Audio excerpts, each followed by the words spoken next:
With us now is Rich Little. Welcome to the show, sir. How are you? I'm fine. I'm doing great. Yeah. Where are you calling in from today?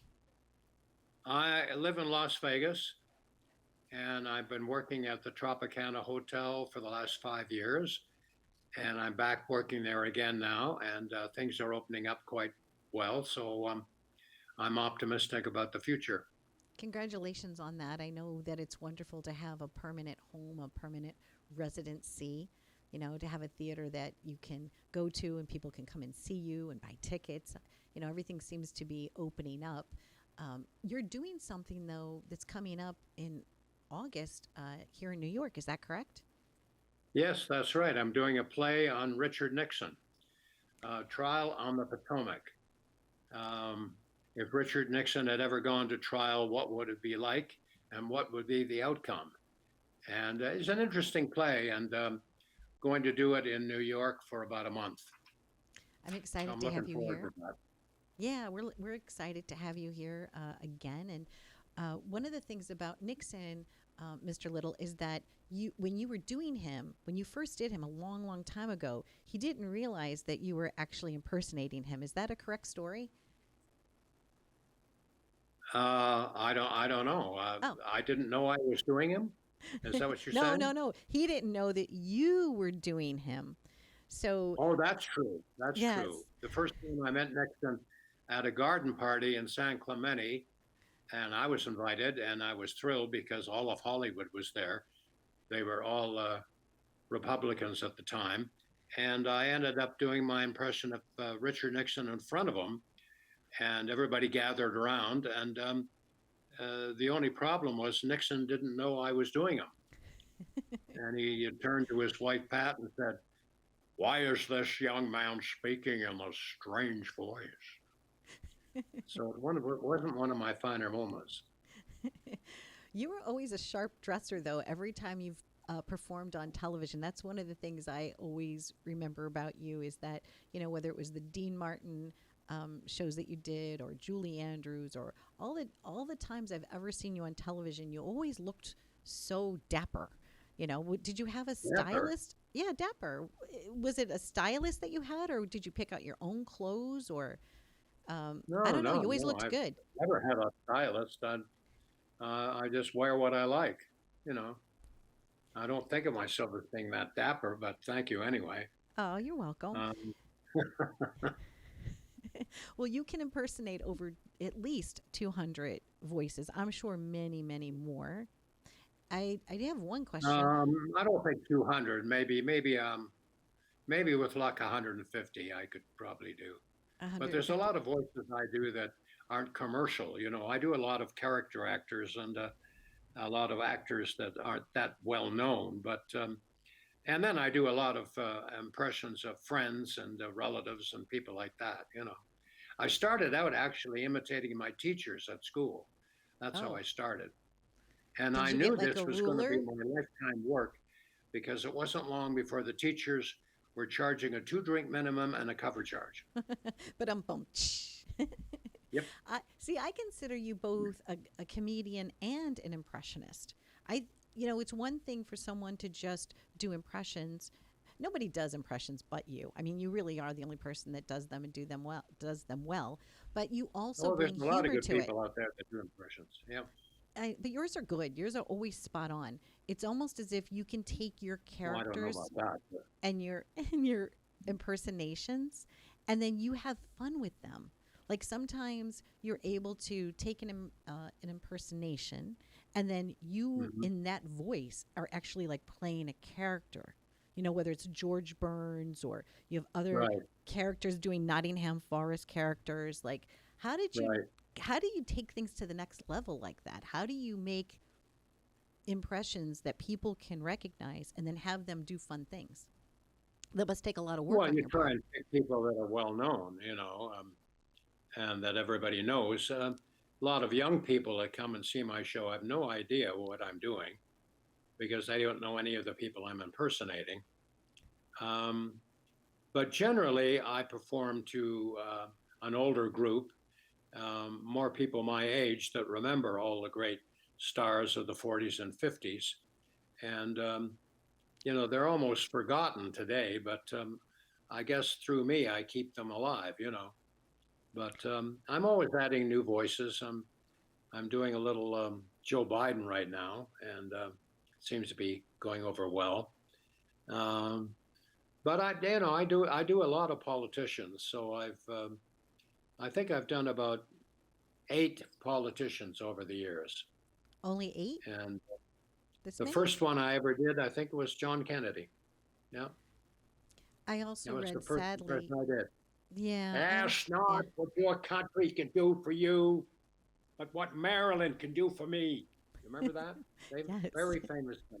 Very famous. Very famous.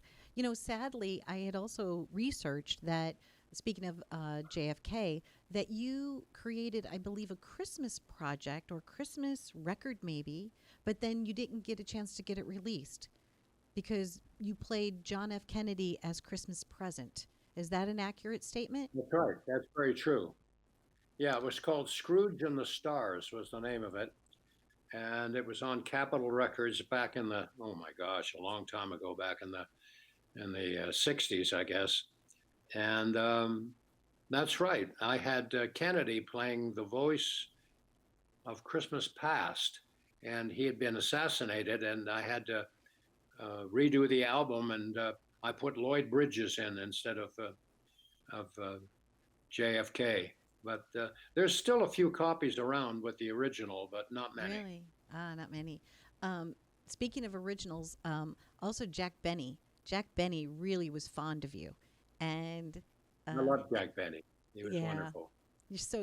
your Jack Benny is so on par. I think I also read about how he had given you a money clip and inscribed it that uh, Bob Hope could do his walk, and with you doing his voice, he didn't really have to do much.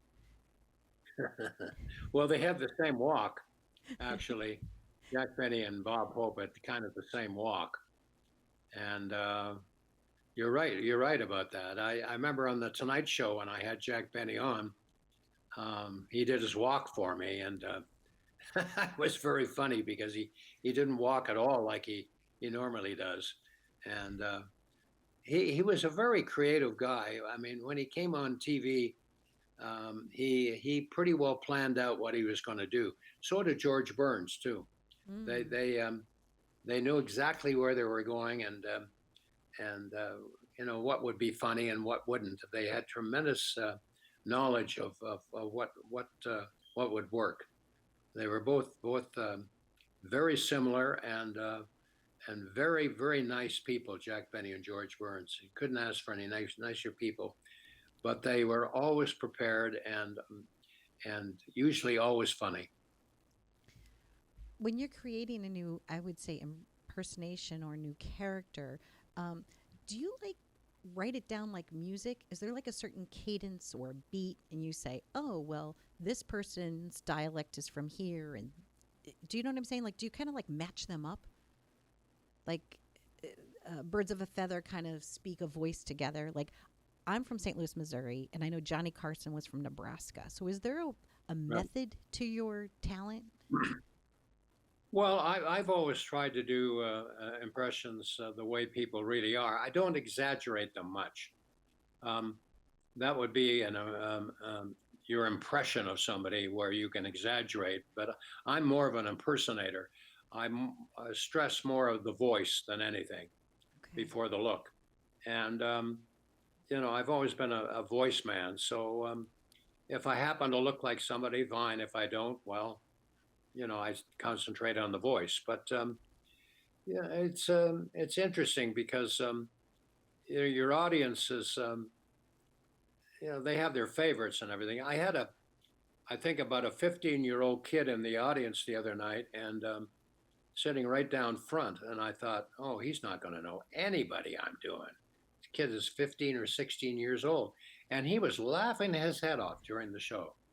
I mean, he was in hysterics, and I couldn't figure it out. And when the show was over, I went up to him and I said, "Boy, you seem to enjoy my show." He said, "Mr. Little, you were funny. I loved your show, but I was confused." And I said, "What were you confused about?" He said, "Well, I just kept wondering why you changed your voice."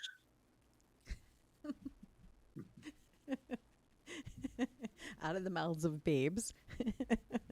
Oh I my have no gosh. answer to that. So tell me about your book. Your book. Oh, my book. Uh, well, I wrote a book a couple of years ago. It's called People I Have Known and Been, Little by Little. And I'm re releasing it because I've added a couple of new chapters, put a new cover on it, and I'm re releasing the book. It's not a biography, it's really funny things that have happened with me and celebrities down through the years. And I talk about, oh my gosh, Jack Benny, Jimmy Stewart, Orson Welles, Judy Garland.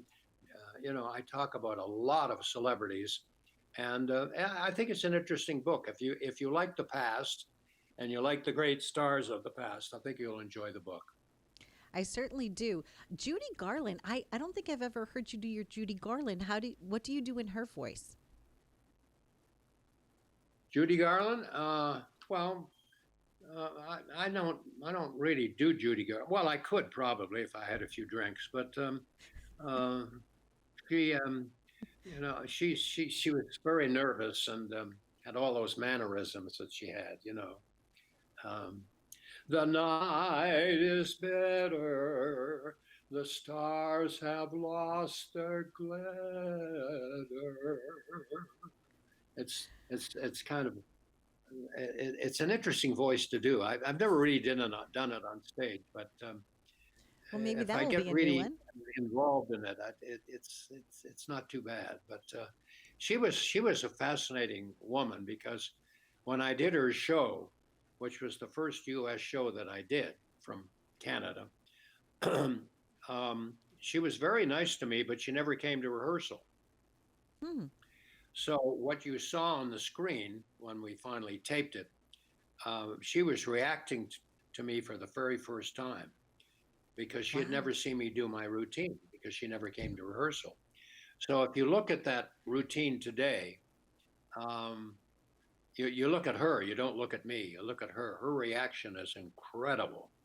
And she, when I do my James Mason impression for Judy Garland, that's when she really lights up, and that really made the spot. And because she loved James Mason, they made a movie together, and it was a great experience for me to suddenly come down from Canada as a young teenager and go on the Judy Garland show. I'll never forget it as long as I live. That started my career, actually. I went on to do other variety shows after that, but Judy Garland was the very first show that I ever did in the U.S. Oh, that's really nice. I also know that you came from a very political family, Parliament and No, uh, not really. no, like didn't No, we people never have came from a jobs? political family. Oh no, no, no. Huh? From like didn't wasn't your father like in the Parliament or something in Canada or like I am I think my grandfather was a member of Parliament, as okay. I recall. My Okay. father was a doctor, and my dad was a neurologist. You know, and at a young age, I knew he was a neurologist because he was always telling me to piss off. That's a But bad I'm joke, bummed. but anyway. So you moved to the United States, and I know that you actually became an American citizen. You decided that you wanted to, you know, s- I guess you took Yeah. the test. Yeah, I was sworn in as John Wayne, actually. The judge was a big fan of John Wayne, so I was sworn in to be an American citizen. Actually, I have dual citizenship. I'm half Canadian, half American, and I was sworn in as John Wayne. And I thought after maybe I didn't become an American citizen. Maybe it was maybe John Wayne did, but he was already an American citizen, so didn't have So to so worry what about is that. what is your John Wayne like? Like if I even like attempted, it would be something like Well, I pledge why allegiance to the flag of the United States, Pilgrim. All right. John I Wayne was great. He was larger than life, and he um, he loved my impression. As a matter of fact, one time he was filming something for Laugh-In, and I happened to be watching in the wings, and he noticed me, and he called me out, and he said, "Rich," he said, "you do me better than I do." show me how I do my walk. I'm losing it. And I had to show John Wayne how to do his walk in front of the whole cast. And I did it in front of him, and he was studying me very carefully. And then when I finished the walk, he came over to me and he said, I'll be damned. I've been walking like Loretta Young for 50 years. Oh, that is so good. So good. I'm just, it's been like fun to sit here and just have this conversation with you. I feel like we should have like had like a cup of tea or something like that. Um, I appreciate your talent. I sincerely do. You have brought so much joy. You continue to bring so much joy. New York is going to be fantastic with you playing Nixon. And if I'm correct, this project, the person that directed it, he was studied under Steve Allen and from The Tonight Show. And so this Potomac, wait, say that for me again. The Trial on the Potomac. Trial on the Potomac. Right. So Which you find a strange title, don't you? I mean, do you think there was a trial on the river? I don't know. I know when Sully landed the plane on the river, that was pretty impressive. It's taken from Jeff Shepard, who was involved with Watergate. He was a young man at the time. And he wrote this book, and then a fellow by the name of George Brigatti took it and wrote it into a play. And it's very interesting because I'm not going to tell you the ending, whether he was acquitted or not, but it brings out a lot of facts that a lot of people didn't know. And I think if Nixon was a liberal, I don't think he would have ever been stepped down as president, you know. You feel like he was a little, maybe a little ahead of his time in his thought process? Is that what you're sharing with us? Well, maybe he isn't completely innocent of everything and Watergate and everything, but by today's standards, Watergate would be something that would be on the third page of a newspaper. It would be a practically nothing story, and they blew it up into a huge thing, and mainly because they didn't like Nixon. People didn't like Richard Nixon. He wasn't one of the group. He kind of square, and didn't have any sense of humor either. Yeah, I also think that's people are so judgmental. Like even when they had the televised debates and things like that. Even in Hollywood and in New York and in the industry today, it's all about looks or it's about certain things sometimes, and it's a shame. But I think that because he wasn't a very, maybe in my opinion, attractive person, and like you said, maybe he appeared grumpy, but he did love animals. He loved dogs, right? So he couldn't have been that bad. That. He can't be all bad if you love animals. He was uncoordinated. He wore the same blue suit every day. I don't think he wore anything but that tacky blue suit. And he had a funny walk, Nixon did, because I don't think they took the hanger out of it.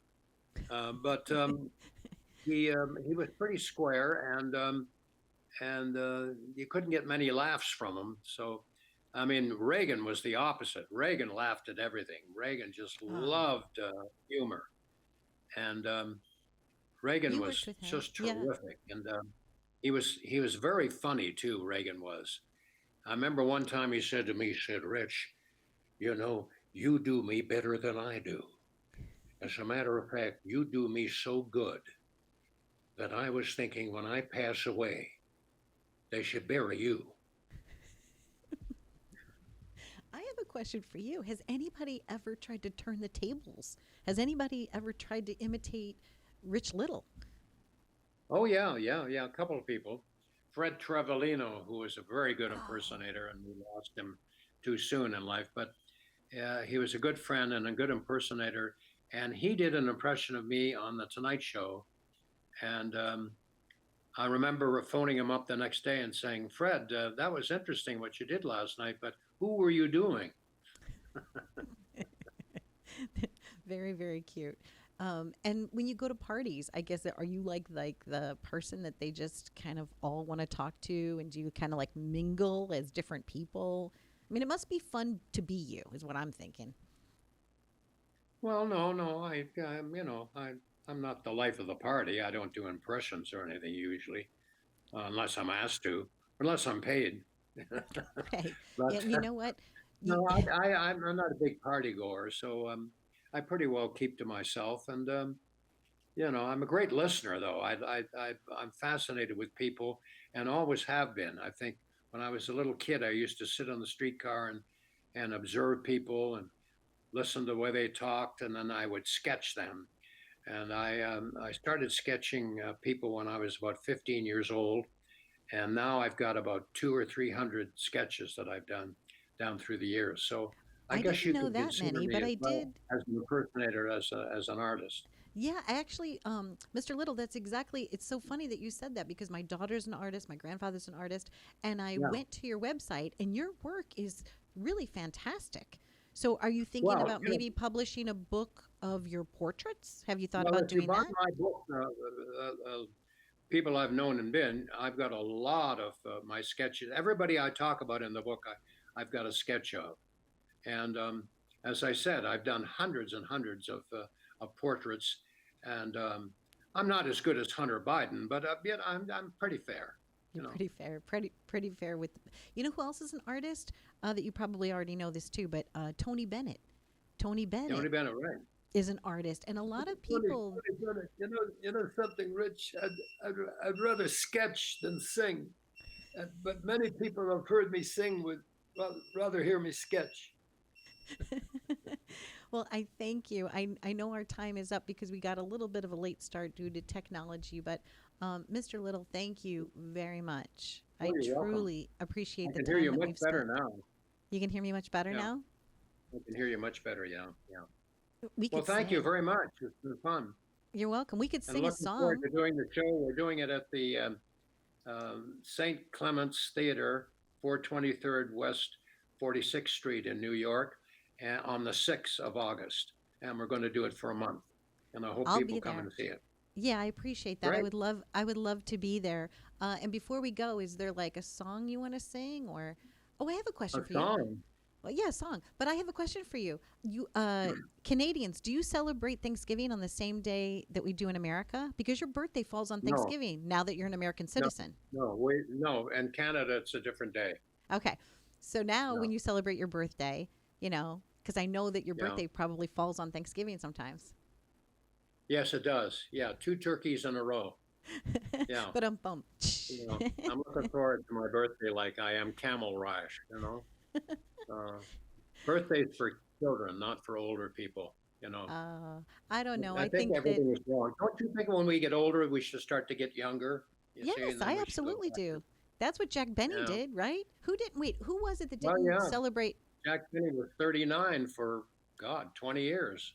There you go. Yeah, So yeah, we'll both yeah. be 39 this year, okay? Okay. All right. Okay. Happy journeys to you, Mr. Little. Be well. Thank you Okay. so much. Thank you, dear. Okay. Bye. Bye-bye.